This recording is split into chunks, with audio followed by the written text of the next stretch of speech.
Good morning সবাইকে। কেমন আছো তোমরা সবাই? আমি তো ভালো আছি।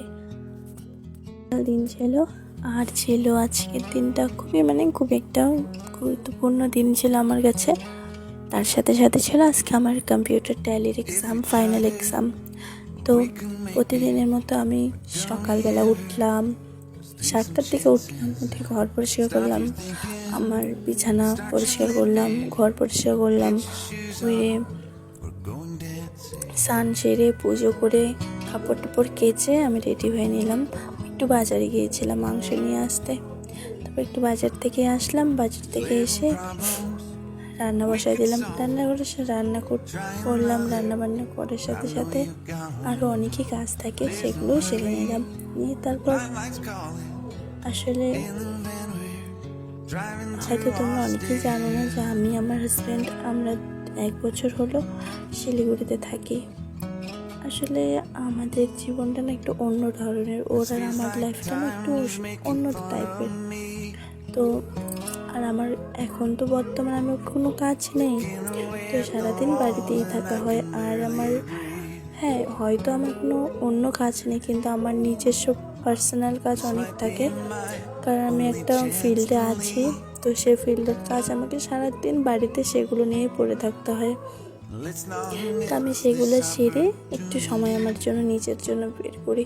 আসলে এর আগে ভিডিও বলো, ব্লগ বলো, সেগুলো কোনোটাই আমার প্রফেশনাল ছিল না, বা কোনো আমার জাস্ট যদি আমি একটু টুকটাকি ভিডিও বানাইতাম, সেটা ছিল আমার একটু টাইম পাস। কিন্তু আমার হাজব্যান্ড এখন আমি ভাবলাম যে না, যেহেতু করি তো একটু টাইম করেই নি, ভালো করে যা করবো একটু ভালো করেই করি। তো সেই কথা ভেবেই যে আমার এই ব্লগটা। আসলে যদি তোমাদের আমার ভিডিও বা ব্লগ ভালো লাগে তো আমাকে কমেন্ট করে জানিও, তাহলে আমি ভিডিও বানাবো, ব্লগ করব। আসলে তোমরা যদি আমাকে হেল্প করো, তোমরা যদি আমাকে একটু সাপোর্ট করো, হয়তো আমি একটুখানি ভালো হতে পারবো। মানে ভালো হতে বলতে কি, ভালো ভিডিও বানাতে পারবো। আর তোমরা হয়তো অনেকেই জানো না আমার হাজব্যান্ড আমি কেন আমরা শিলিগুড়িতে থাকি, আর 1 বছর হলো আমরা শিলিগুড়িতে আছি। তো এই কথাটা আমি তোমাদেরকে আমার নেক্সট ব্লগে বলবো, যদি তোমরা শুনতে চাও। আসলে ওরা আমার একটা লাইফ স্টোরি আছে অনেক বড়, যেটা আমি তোমাদের সাথে অল্প অল্প করে শেয়ার করব। আর তারপরে আমি আমার ক্লাসে চলে গেলাম রেডি হয়ে, রান্না করে খেয়ে আমি ক্লাসে গেলাম। এবারে ক্লাসে যাওয়ার পর আমার পরীক্ষা হলো, এক্সামটা দিলাম। দিয়ে এরপরে আসার সময় ভাবলাম যে না, যাই একটু মন্দিরে পুজো দিয়ে আসি, সন্ধ্যা আরতিটা দেখে আসি। তো আসার সময় দিয়ে মন্দিরে আসলাম, আস্তে আস্তে অনেকটাই হয়ে গেছিলো। তারপর আমি আসলাম, এসে প্রণাম করে একটু পুজো করলাম, একটু আরতি করলাম, একটু আরতি দেখলাম। তো আরতি দেখে প্রসাদ খেয়ে বাড়ি আসলাম।